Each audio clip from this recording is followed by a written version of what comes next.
Selamat datang di channel YouTube saya, para pendidik yang berdedikasi dan pembelajar yang tak kenal lelah, yang akan mengikuti ujian UKM PPG pada tanggal 24 sampai 25 Juni tahun 2023. Maupun yang persiapan untuk mengikuti pretest PPG yang akan dilaksanakan bulan Juli tahun 2023, di video kali ini.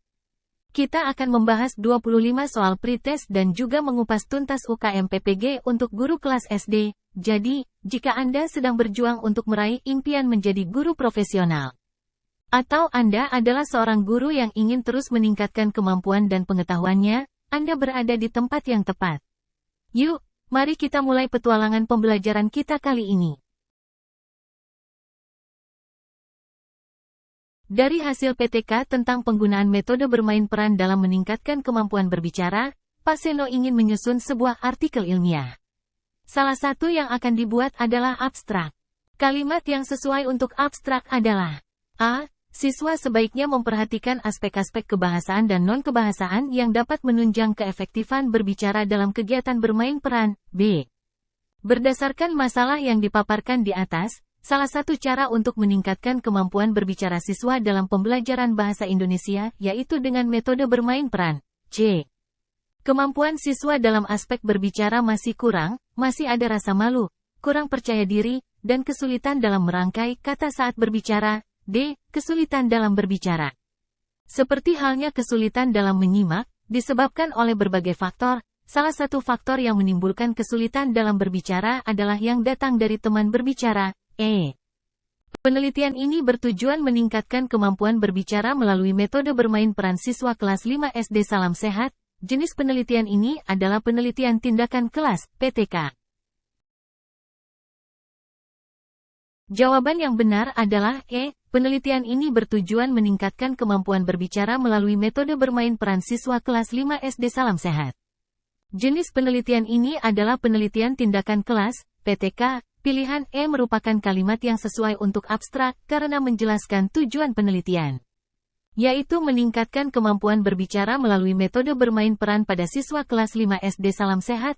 Selain itu, disebutkan juga bahwa penelitian ini merupakan jenis penelitian tindakan kelas, PTK, yang mengindikasikan pendekatan dan metodologi penelitian yang digunakan. Soal 2, di kelas 4 SD. Pada pembelajaran pecahan, salah satu indikator capaian kompetensi adalah sebagai berikut, mengidentifikasi pecahan-pecahan senilai dengan gambar. Untuk mengetahui apakah siswa telah berproses untuk mencapai kompetensi tersebut, yang dapat dilakukan guru adalah: A. Memberikan soal latihan pada materi pecahan senilai kepada siswa. B. Bertanya. Apakah langkah selanjutnya? C. Memberikan pertanyaan, menurutmu, manakah yang senilai di antara pecahan-pecahan yang ditunjukkan gambar tersebut? Mengapa? D. Memberi acungan jempol kepada kelompok yang berhasil memahami konteks. E. Menjelaskan di depan papan tulis tentang pecahan senilai.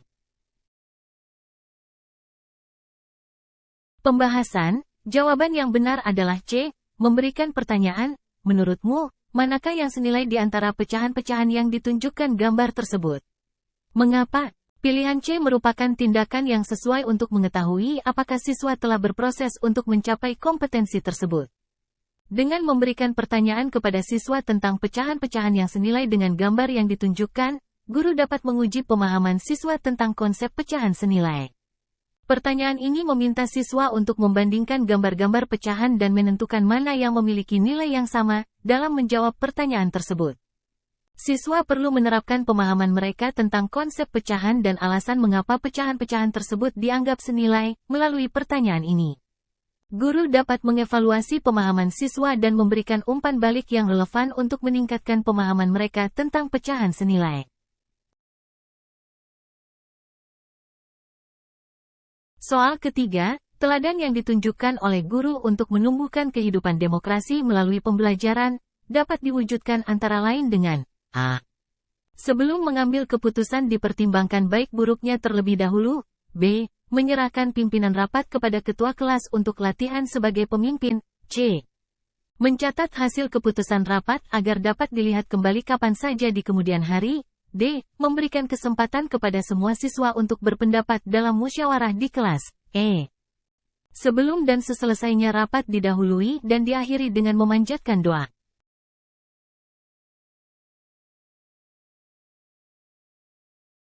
Pembahasan, jawaban yang benar adalah D, memberikan kesempatan kepada semua siswa untuk berpendapat dalam musyawarah di kelas. Pilihan D merupakan salah satu cara yang efektif untuk menumbuhkan kehidupan demokrasi melalui pembelajaran, dalam konteks pembelajaran. Guru dapat menciptakan suasana yang inklusif dan partisipatif dengan memberikan kesempatan kepada semua siswa untuk berpendapat dalam musyawarah atau diskusi di kelas.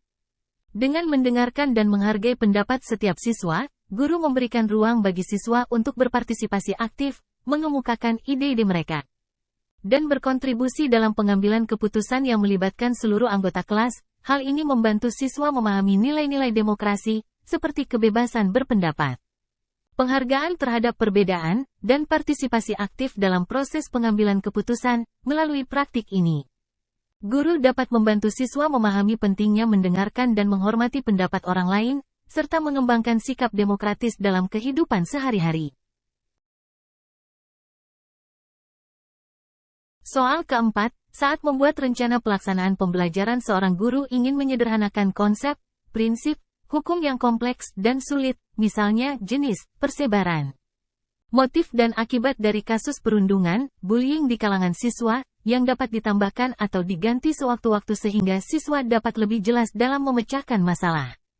Media apa yang paling tepat untuk memecahkan masalah tersebut adalah A. Foto, B. Sketsa, C. Diagram, D. Gambar, E. Chart.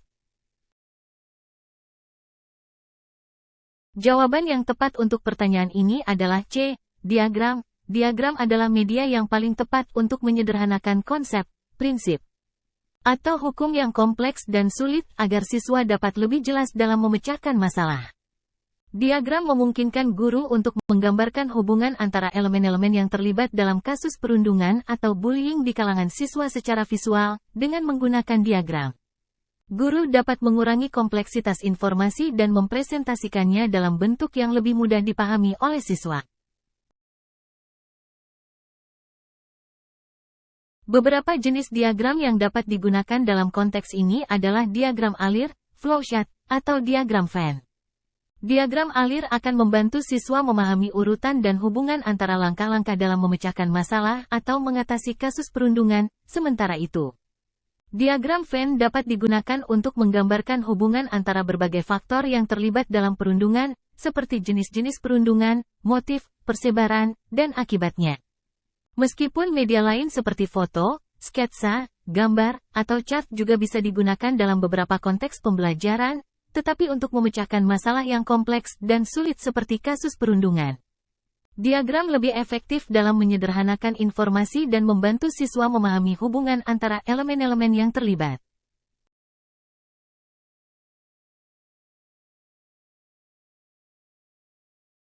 Soal kelima, sekolah akan mengadakan lomba cerdas cermat, dan Anda mendapat tugas menyusun soal-soal cerdas cermat tersebut. Tugas tersebut diberikan seminggu sebelum pelaksanaan lomba. Pada saat yang sama Anda sedang menyusun soal penilaian tengah semester mata pelajaran yang menjadi tugas mengajar Anda. Sebagai guru, tindakan yang sebaiknya Anda lakukan adalah A. Membagi waktu pelaksanaan tugas sekolah yang diterima sehingga soal cerdas cermat bisa selesai tepat waktu. B. Menawarkan kepada guru lain untuk membuat soal cerdas cermat sehingga tersediakan soal cerdas cermat. C. Menggunakan soal yang sudah tersedia pada bank soal untuk mengurangi beban. D. Membentuk tim pembuat soal yang akan dilombakan, dengan melimpahkan tugas kepada tim tersebut. E. Menyatakan tidak sanggup, karena merasa tidak mampu dan mengembalikan tugas kepada panitia.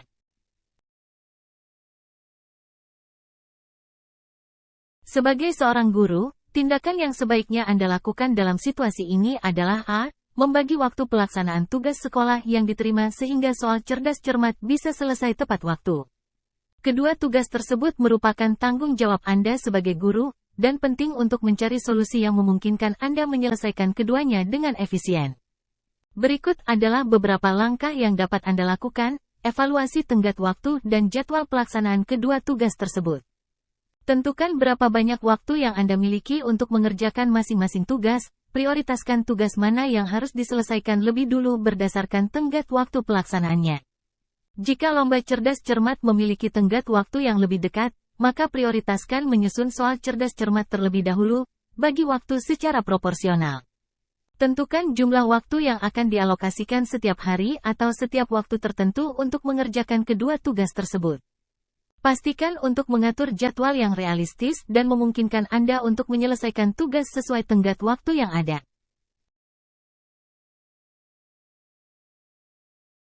Manfaatkan waktu luang atau waktu sela untuk menyelesaikan tugas-tugas tersebut, jika Anda memiliki waktu luang di antara jadwal mengajar atau waktu istirahat.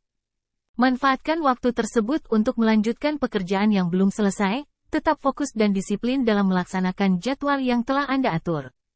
Hindari penundaan dan jaga produktivitas dalam bekerja. Dalam situasi ini, penting untuk memanfaatkan waktu dengan bijak dan tetap terorganisir.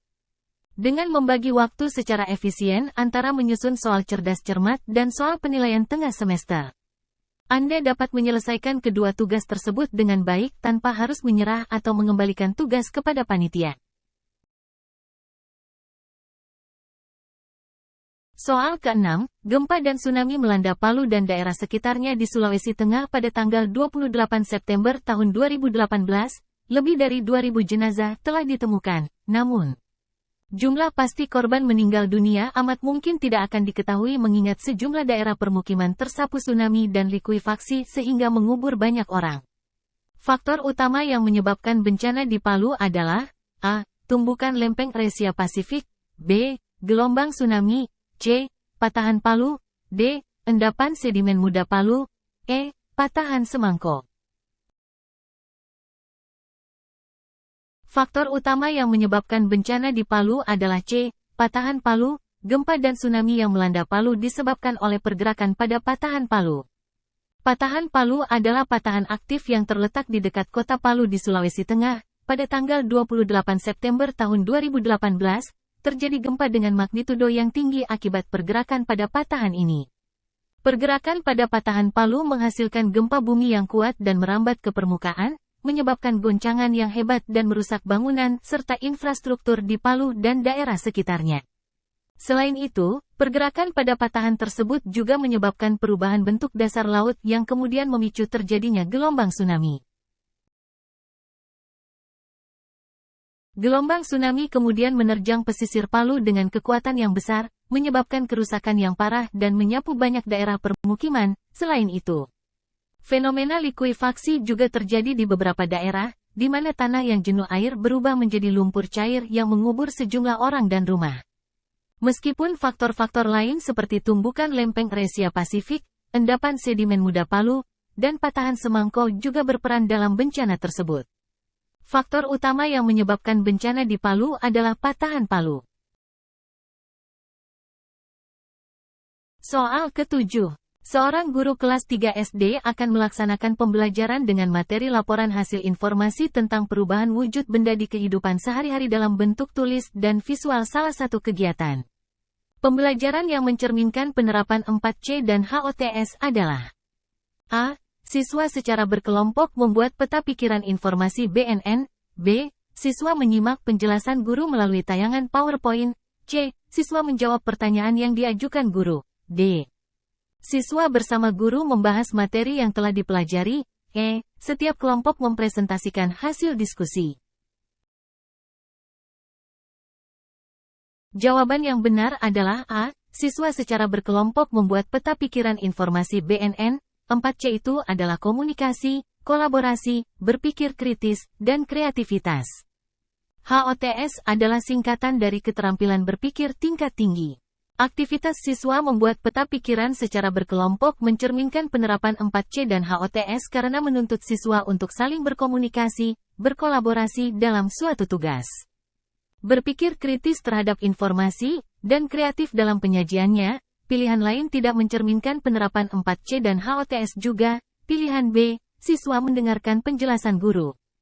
Tidak menuntut siswa untuk berkomunikasi, berkolaborasi, atau berpikir kritis. Opsi C, siswa menjawab pertanyaan yang diajukan guru, tidak menuntut siswa untuk kreatif. Opsi D, siswa dan guru mendiskusikan materi, Tidak menuntut siswa untuk kreatif atau berpikir kritis. Pilihan E.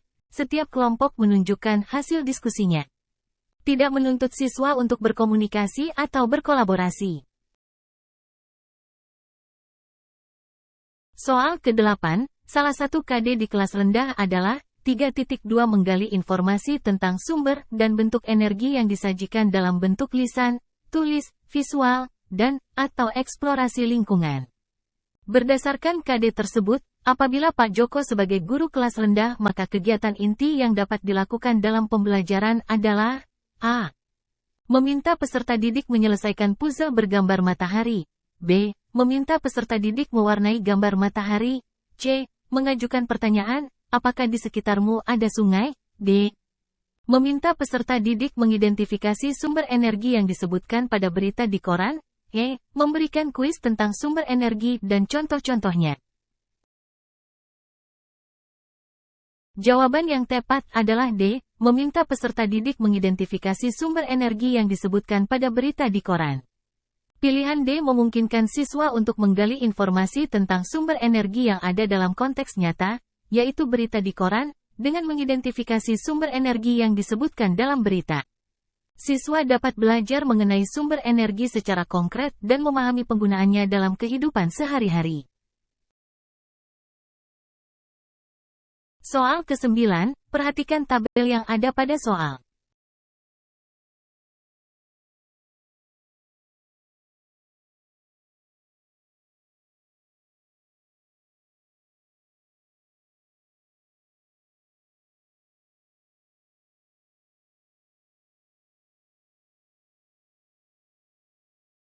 Pasangan nama zat, bentuk zat, dan rumus kimia yang tepat ditunjukkan pada nomor A, 2, 3, dan 5, B, 1, 2, dan 3, C, 1, 3, dan 4, D, 3, 4, dan 5, E, 2, 4, dan 5. Jawaban yang benar adalah E, 2, 4, dan 5. Ion sulfat adalah ion molekuler dengan rumus kimia SO42, atom oksigen adalah unsur dengan rumus kimia O2. Soda kue adalah senyawa molekuler dengan rumus kimia NaHCO3, gas hidrogen adalah zat murni, bukan campuran, asam klorida adalah senyawa molekuler, bukan molekul unsur. Soal ke-10. Globalisasi merujuk pada hilangnya batas geografis dan politis akibat kemajuan teknologi informasi dan transportasi. Semua orang menjadi warga dunia memiliki tantangan permasalahan yang sama atau hampir sama di semua negara. Di antara paparan di bawah ini manakah yang bukan termasuk tantangan permasalahan global? A. Melunturnya pengamalan nilai-nilai Pancasila. B. Masuknya investasi dari luar negeri. C. Teknologi dan informasi yang membanjiri segenap kehidupan. D. Menguatnya paham liberalisme. E. Membanjirnya produk dari luar negeri. Jawaban yang benar adalah pilihan A. Melunturnya pengamalan nilai-nilai Pancasila tidak termasuk dalam tantangan permasalahan global. Tantangan permasalahan global umumnya berkaitan dengan isu-isu seperti perdagangan internasional, investasi asing, teknologi informasi, arus barang dan jasa dari luar negeri, dan paham-paham politik dan ekonomi yang mempengaruhi negara-negara di seluruh dunia. Pengamalan nilai-nilai Pancasila lebih berkaitan dengan isu internal atau nasional suatu negara. Dalam hal ini Indonesia, dan tidak secara langsung terkait dengan tantangan permasalahan global. Soal ke-11, sikap yang dapat kita pilih untuk menghadapi dampak globalisasi adalah sebagai berikut. 1. Meningkatkan keimanan dan ketakwaan kepada Tuhan Yang Maha Esa. 2. Giat meningkatkan kerjasama dengan negara lain. 3. Menerima pengaruh budaya asing yang sesuai dengan kepribadian bangsa Indonesia. 4. Melestarikan budaya sendiri. 5. Memadukan budaya sendiri dengan budaya lain. 6. Menerima budaya baru apapun yang berbasis teknologi. Dari paparan sikap di atas, yang termasuk sikap positif yang berkaitan dengan budaya adalah A. 1, 2, 6, B, 3, 4, 5, C, 1, 2, 3, D, 1, 3, 5, E, 4, 5, 6.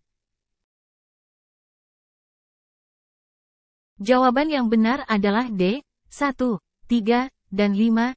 Sikap yang paling positif terkait dengan budaya adalah menerima pengaruh budaya asing yang sesuai dengan kepribadian bangsa Indonesia. Ini berarti terbuka terhadap ide dan pengalaman baru dari budaya lain, sambil tetap mempertahankan nilai dan tradisi budaya sendiri, mengintegrasikan budaya sendiri dengan budaya lain. Ini berarti memadukan yang terbaik dari berbagai budaya untuk menciptakan budaya baru dan unik, melestarikan budaya sendiri. Ini berarti melindungi dan mempertahankan nilai-nilai dan tradisi budaya sendiri. Sikap lain yang tercantum belum tentu negatif, tetapi tidak sepositif 3 yang tercantum di atas, misalnya. Meningkatkan keimanan dan ketakwaan kepada Tuhan Yang Maha Esa adalah hal yang baik, tetapi tidak terkait langsung dengan budaya. Meningkatkan kerjasama secara aktif dengan negara lain juga merupakan hal yang baik, namun bukan berarti terbuka terhadap pengaruh budaya baru. Dan menerima budaya berbasis teknologi baru apapun belum tentu merupakan hal yang baik, karena beberapa teknologi baru dapat berdampak negatif pada budaya.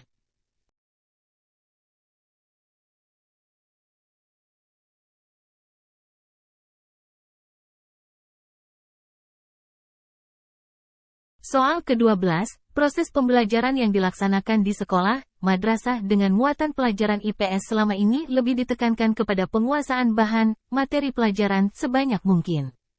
Sehingga suasana belajar bersifat kaku dan terpusat dengan interaksi satu arah serta tidak memberikan kesempatan bagi peserta didik untuk belajar lebih aktif. Upaya yang harus dilakukan guru untuk mengatasi permasalahan tersebut adalah A. Menggunakan media pembelajaran audio-visual. B. Menggunakan metode pembelajaran diskusi kelompok. C. Menerapkan pembelajaran pendekatan ilmiah. D. Menggunakan instrumen evaluasi metakognitif. E. Menerapkan pembelajaran tutorial teman sebaya.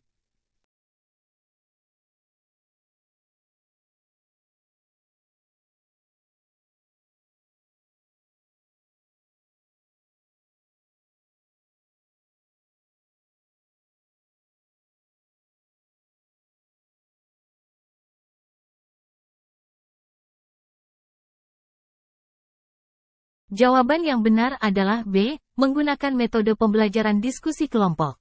Diskusi kelompok adalah metode pembelajaran yang melibatkan siswa bekerja sama dalam kelompok kecil untuk mendiskusikan suatu topik.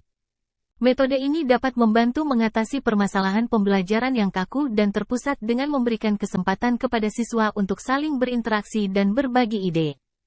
Diskusi kelompok juga dapat membantu mempromosikan pembelajaran aktif dengan mendorong siswa untuk berpikir kritis tentang topik dan berpartisipasi dalam diskusi.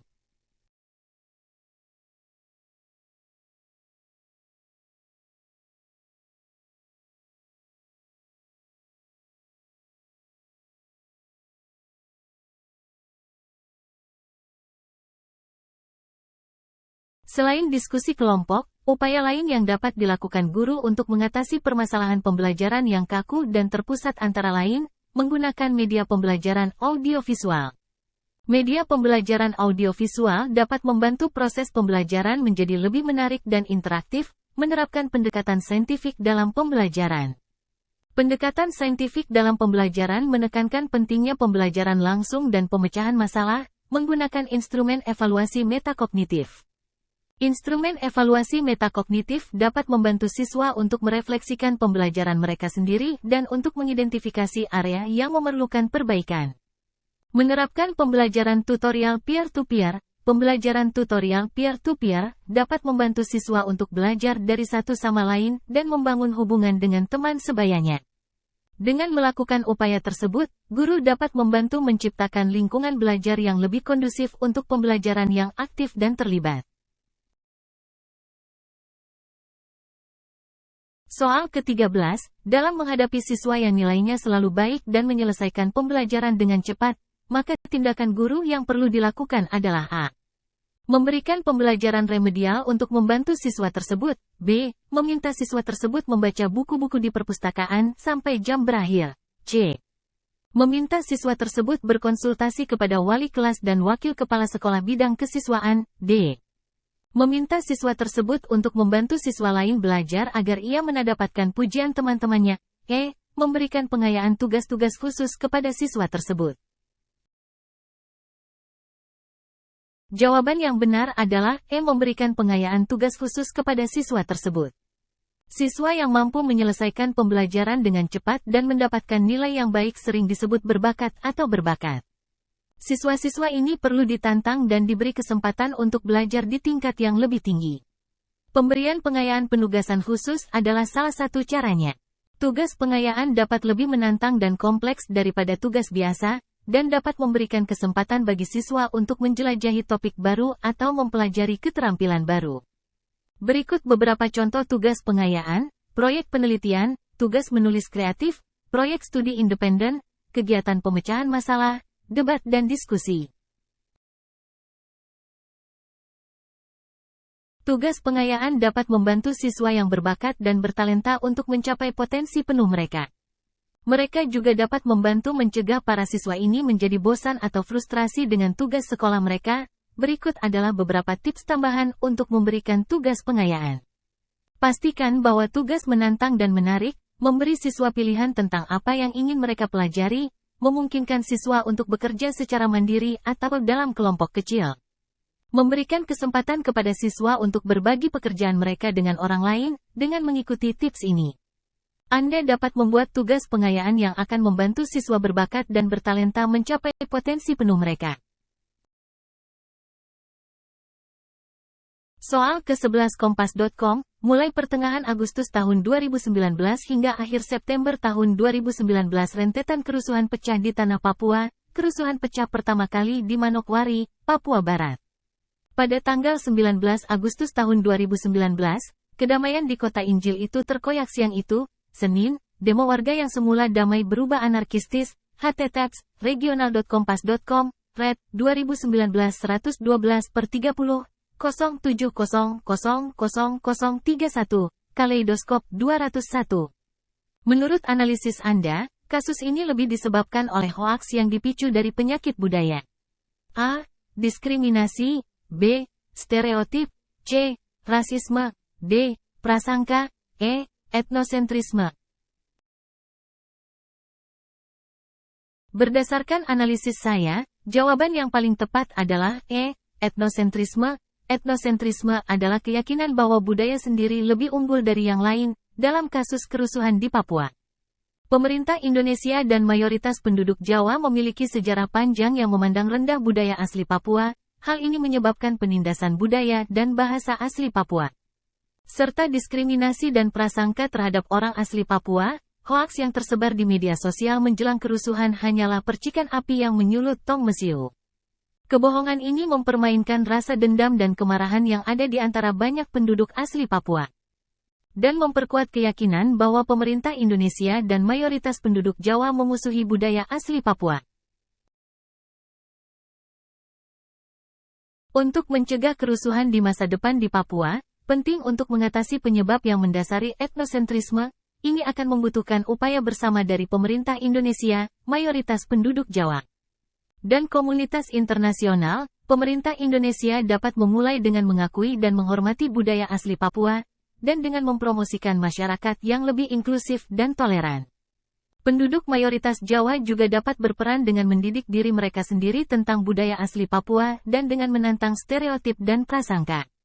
Komunitas internasional dapat mendukung upaya ini dengan memberikan bantuan keuangan dan teknis, serta dengan meningkatkan kesadaran akan masalah hak-hak masyarakat adat di Papua. Soal ke-15, pada penilaian kinerja siswa diminta untuk mendemonstrasikan tugas belajar tertentu dengan maksud agar siswa mempraktikkan keterampilan yang dimilikinya. Instrumen yang dapat digunakan untuk merekam hasil belajar pada penilaian kinerja tersebut adalah A. Lembar jurnal, B. Observasi, C.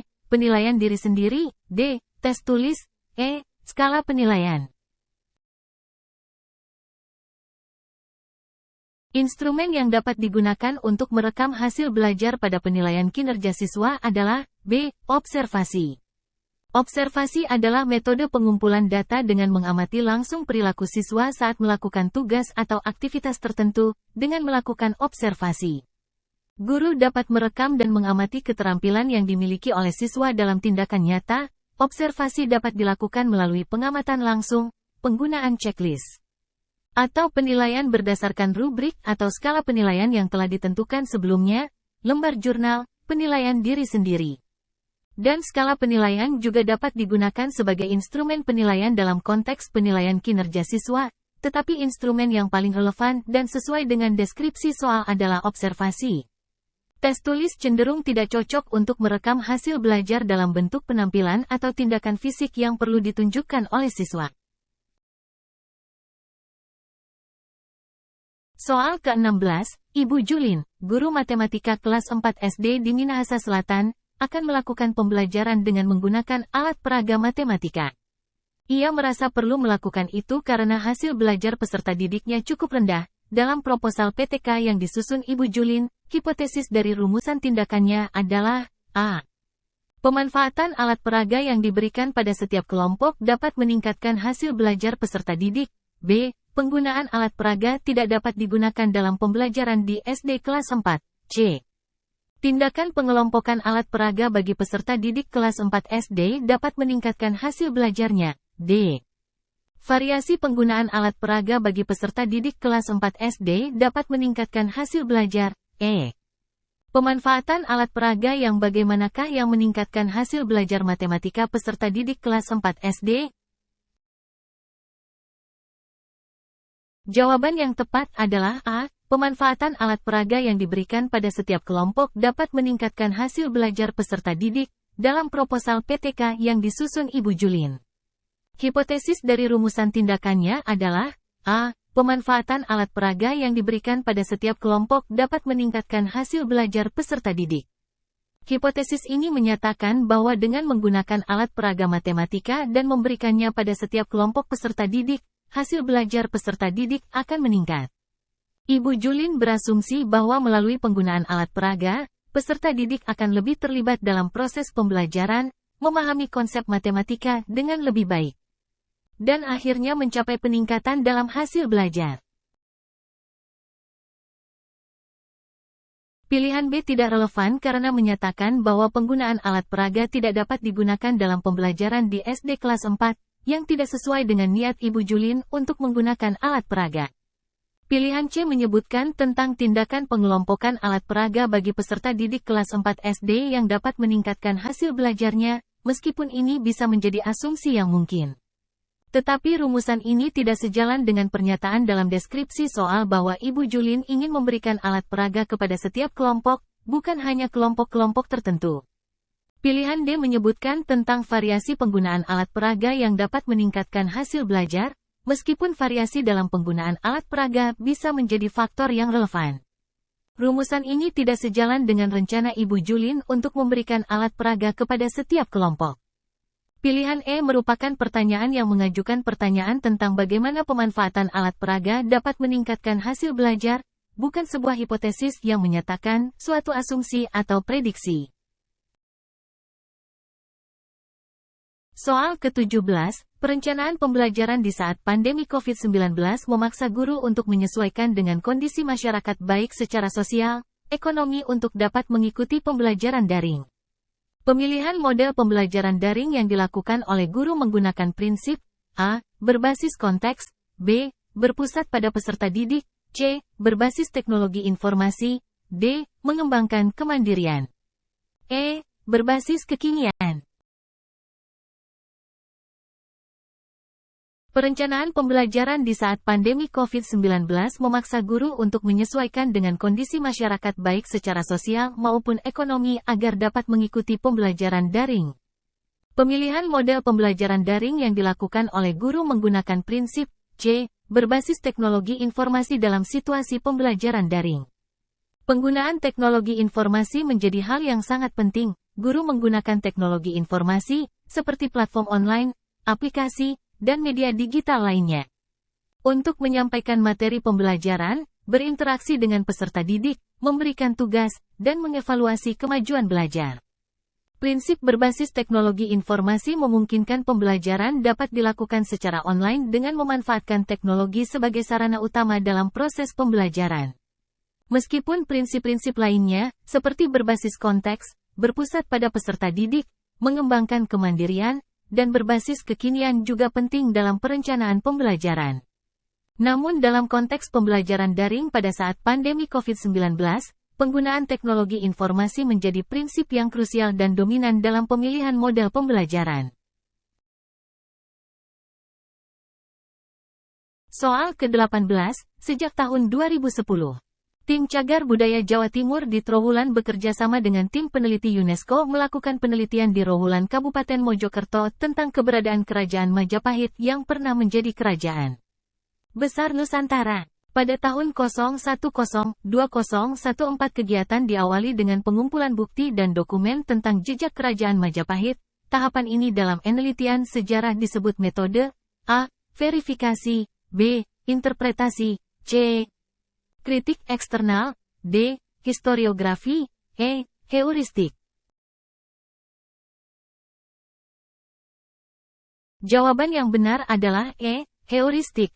Heuristik adalah proses mengidentifikasi dan mengumpulkan sumber informasi tentang peristiwa sejarah atau periode. Ini dapat mencakup sumber primer, seperti dokumen, artefak, dan catatan saksi mata, serta sumber sekunder, seperti buku, artikel, dan situs web. Dalam kasus Kerajaan Majapahit, Tim Cagar Budaya Jawa Timur dan tim peneliti UNESCO mengumpulkan berbagai sumber, antara lain, bukti arkeologi, seperti reruntuhan candi dan istana, bukti epigrafi, seperti prasasti pada batu dan logam, bukti sastra, seperti puisi, drama, dan kronik, sejarah lisan, seperti cerita orang-orang yang hidup di Kerajaan Majapahit.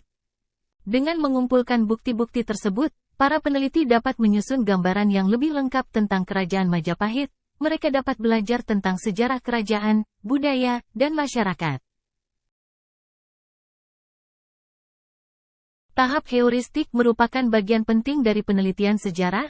Ini adalah fondasi di mana semua tahapan penelitian lainnya dibangun, tanpa landasan bukti yang kuat. Tidak mungkin menulis narasi sejarah yang kredibel. Pilihan jawaban yang lain kurang tepat karena tidak menggambarkan dengan tepat tahapan penelitian sejarah yang diuraikan dalam soal. Verifikasi mengacu pada proses pengecekan keakuratan informasi, interpretasi mengacu pada proses menarik kesimpulan dari bukti, kritik eksternal mengacu pada proses mengevaluasi keaslian sumber. Historiografi mengacu pada studi tentang penulisan sejarah.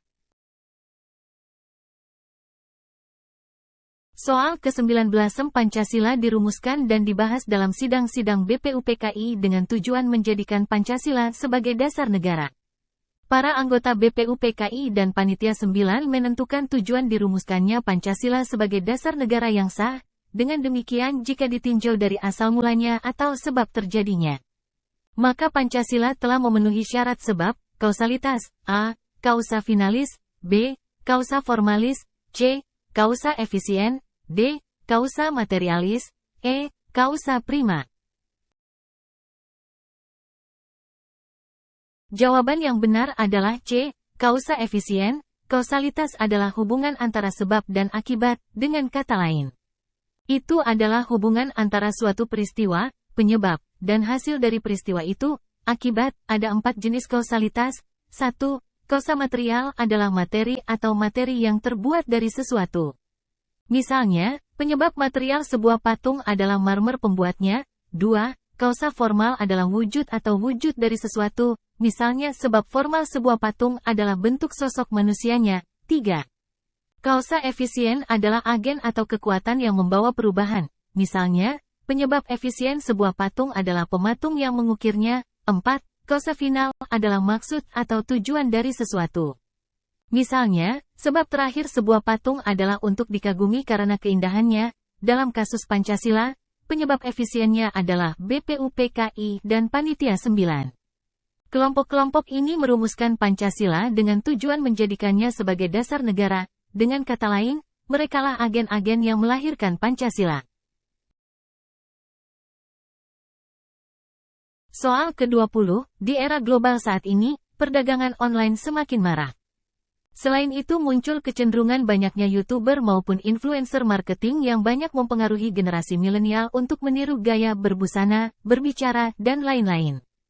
Perilaku konsumtif ini menunjukkan bahwa tingkat konsumsi dipengaruhi oleh A. rasa gengsi yang tinggi dan kenikmatan materi merupakan tujuan utama hidup. B. Keinginan hidup mewah dan kenikmatan hidup. C. Kesenangan dan kenikmatan materi merupakan tujuan utama hidup. D. Keinginan hidup mewah dan rasa gengsi yang tinggi.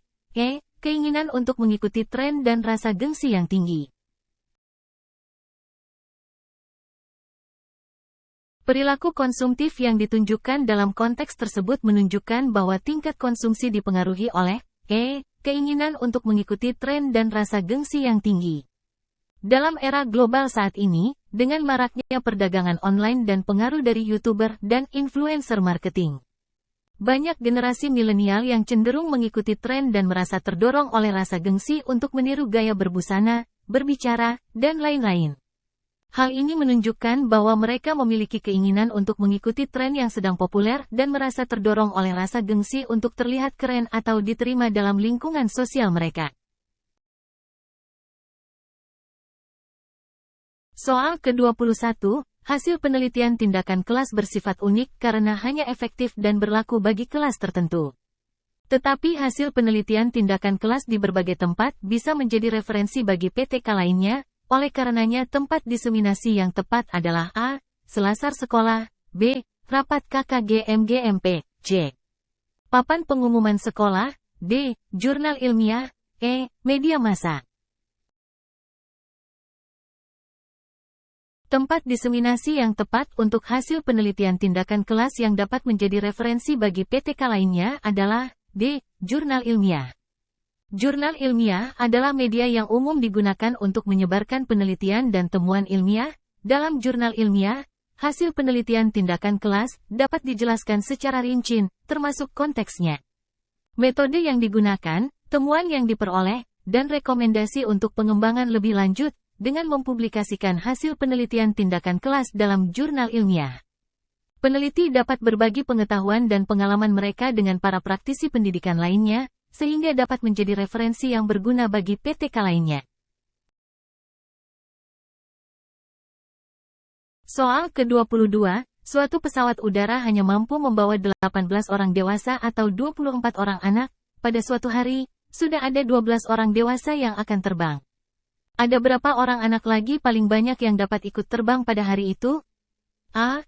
6 anak, B. 10 anak, C. 15 anak, D. 12 anak, E. 8 anak.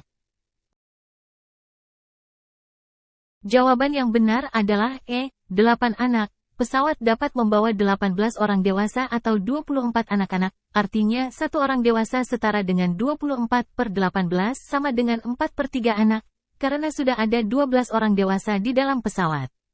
Ada 12 kali 4/3 sama dengan 16 ruang anak yang sudah ditempati. Oleh karena itu, pesawat tersebut masih dapat menampung 24 dikurangi 16 sama dengan 8 anak lagi.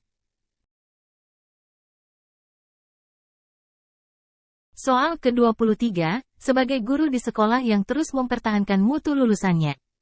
Dalam situasi pandemi COVID-19 yang harus diprioritaskan guru sesuai dengan kebijakan pemerintah di bidang pendidikan, adalah A. Memberikan kesempatan belajar kepada semua siswa yang tidak dapat mengakses internet untuk datang ke sekolah. B. Menyelenggarakan kegiatan pembelajaran yang memprioritaskan kesehatan diri siswa dan warga sekolah yang lain. C. Memberikan layanan pembelajaran yang bermutu melalui jaringan internet sekolah agar persepsi terhadap sekolah tidak berubah. D. Memberikan tugas harian yang penuh dengan aktivitas agar siswa tetap tekun belajar dan mempertahankan prestasi sekolah. E. Mengubah kurikulum sekolah agar siswa tidak mengalami kesulitan dalam belajar dengan menghilangkan ekstrakurikuler. Dalam situasi pandemi COVID-19 yang mempengaruhi sistem pendidikan, prioritas guru sesuai dengan kebijakan pemerintah di bidang pendidikan adalah B. Menyelenggarakan kegiatan pembelajaran yang memprioritaskan kesehatan diri siswa dan warga sekolah yang lain dalam situasi pandemi. Kesehatan dan keselamatan siswa serta warga sekolah lainnya menjadi prioritas utama. Guru perlu memastikan bahwa pembelajaran dilakukan dengan mematuhi protokol kesehatan yang telah ditetapkan, seperti menjaga jarak, menggunakan masker, dan menjaga kebersihan. Hal ini dapat dilakukan melalui pembelajaran daring atau pembelajaran tatap muka dengan jumlah siswa yang terbatas dan penyesuaian lainnya untuk meminimalkan risiko penularan COVID-19. Pilihan A tidak selalu memungkinkan karena beberapa siswa mungkin memiliki keterbatasan dalam mengakses internet atau datang ke sekolah. Pilihan C memang penting. Namun prioritas utama tetap pada kesehatan dan keselamatan siswa. Pilihan D dapat menjadi salah satu strategi, namun tidak boleh mengesampingkan aspek kesehatan dan kesejahteraan siswa. Pilihan E tidak perlu menghilangkan ekstrakurikuler sepenuhnya, tetapi dapat melakukan penyesuaian sesuai dengan situasi dan kebijakan yang berlaku, sebagai prioritas utama. Kesehatan dan keselamatan siswa serta warga sekolah harus menjadi fokus utama dalam pengambilan keputusan dan pelaksanaan pembelajaran selama pandemi COVID-19. Soal ke-24, ada 3 siswa yang memperoleh nilai di bawah kriteria ketuntasan minimal, KKM, yang diharapkan. Sebagai guru, yang akan Anda lakukan adalah A. Memanggil orang tua siswa untuk lebih memotivasi anaknya agar lebih giat belajar. B. Memberikan pembelajaran tambahan kepada siswa yang nilainya di bawah KKM. C. Meminta siswa dalam kelas membentuk kelompok belajar sebagai tutor sebaya. D. Meminta siswa mengikuti les tambahan di luar sekolah agar nilainya meningkat. E. Meminta siswa lain yang nilainya di atas KKM untuk mengajari temannya di kelas. Jawaban yang benar adalah B. Memberikan pembelajaran tambahan kepada siswa yang nilainya di bawah KKM, sebagai seorang guru. Penting untuk memberikan pembelajaran tambahan kepada siswa yang kesulitan memenuhi kriteria ketuntasan minimal, KKM. Hal ini dapat dilakukan dengan berbagai cara.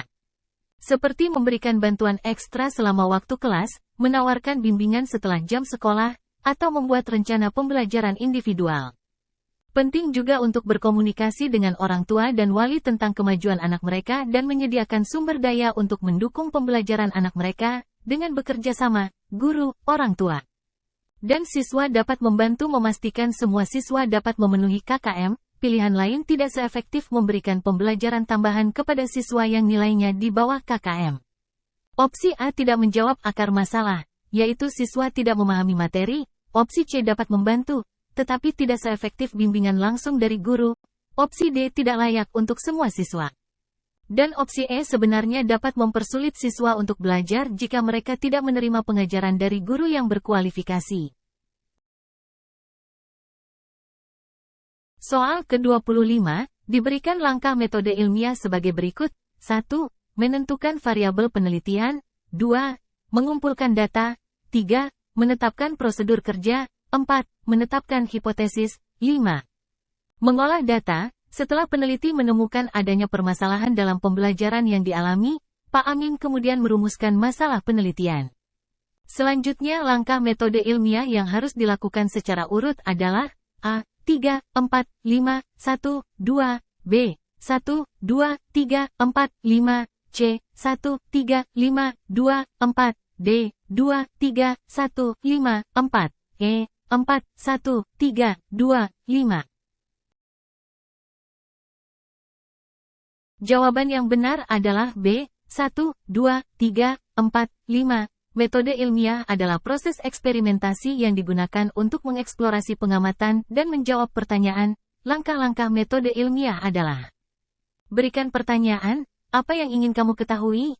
Lakukan penelitian latar belakang, apa yang sudah diketahui tentang topik tersebut? Bangun hipotesis. Hipotesis adalah jawaban yang mungkin untuk pertanyaan Anda. Uji hipotesis Anda. Lakukan percobaan untuk melihat apakah hipotesis Anda benar. Analisis data Anda dan buat kesimpulan. Apa yang kamu pelajari? Dalam hal ini Pak Amin sudah merumuskan masalah penelitian. Langkah selanjutnya adalah mengumpulkan data. Ia dapat melakukannya dengan melakukan survei, wawancara, atau eksperimen. Setelah dia mengumpulkan data, dia dapat menganalisisnya untuk melihat apakah itu mendukung hipotesisnya. Jika sudah, ia dapat menarik kesimpulan tentang masalah dalam belajar. Jika tidak, dia mungkin perlu merevisi hipotesisnya atau melakukan penelitian tambahan.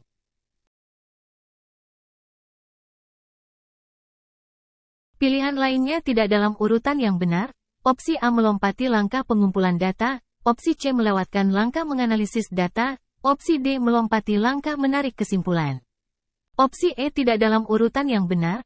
Berikut adalah penjelasan lebih rinci dari setiap langkah. Langkah 1. Ajukan pertanyaan, apa yang ingin kamu ketahui? Dalam hal ini Pak Amin ingin mengetahui mengapa siswa mengalami kesulitan belajar. Langkah 2. Lakukan penelitian latar belakang, apa yang sudah diketahui tentang topik tersebut. Pak Amin bisa melakukannya dengan membaca buku, artikel, dan website tentang masalah belajar. Dia juga dapat berbicara dengan guru lain, orang tua, dan siswa. Langkah 3. Bangun hipotesis. Hipotesis adalah jawaban yang mungkin untuk pertanyaan Anda. Hipotesis Pak Amin mungkin siswa mengalami kesulitan belajar karena kurang tidur. Langkah 4. Uji hipotesis Anda. Lakukan percobaan untuk melihat apakah hipotesis Anda benar. Pak Amin bisa melakukan survei untuk melihat seberapa banyak siswa tidur. Dia juga bisa berbicara dengan siswa tentang kebiasaan tidur mereka. Langkah 5. Analisis data Anda dan buat kesimpulan. Apa yang kamu pelajari? Jika survei Pak Amin menunjukkan bahwa siswa kurang tidur, maka ia dapat menyimpulkan bahwa hipotesisnya benar. Dia kemudian dapat merekomendasikan agar siswa tidur lebih banyak untuk meningkatkan pembelajaran mereka. Saya berharap 25 soal UKM PPG atau Pretest PPG guru kelas SD yang telah dibahas dalam video ini memberikan pemahaman yang lebih baik mengenai format ujian dan materi yang diuji. Saya mendoakan agar setiap penonton yang sedang mempersiapkan diri untuk UKM PPG atau Pretest PPG diberikan keberanian, kecerdasan, dan konsentrasi yang tinggi dalam menjawab setiap soal dengan tepat. Semoga upaya keras dan dedikasi Anda membuahkan hasil yang gemilang, dan Anda sukses dalam menggapai impian menjadi guru kelas SD yang berkualitas. Tetaplah berlatih, percaya pada diri sendiri, dan teruslah berusaha. Terima kasih telah menyaksikan video ini, dan sampai jumpa di kesempatan selanjutnya. Semoga sukses selalu. Jika Anda menikmati video ini dan merasa kontennya bermanfaat, jangan lupa untuk memberikan like, membagikannya dengan teman-teman Anda, dan tentu saja, subscribe ke saluran saya untuk mendapatkan pembaruan konten terbaru. Dukungan Anda sangat berarti bagi saya dan akan membantu saya terus menciptakan konten yang bermanfaat. Terima kasih banyak atas dukungan Anda, dan sampai jumpa di video-video selanjutnya.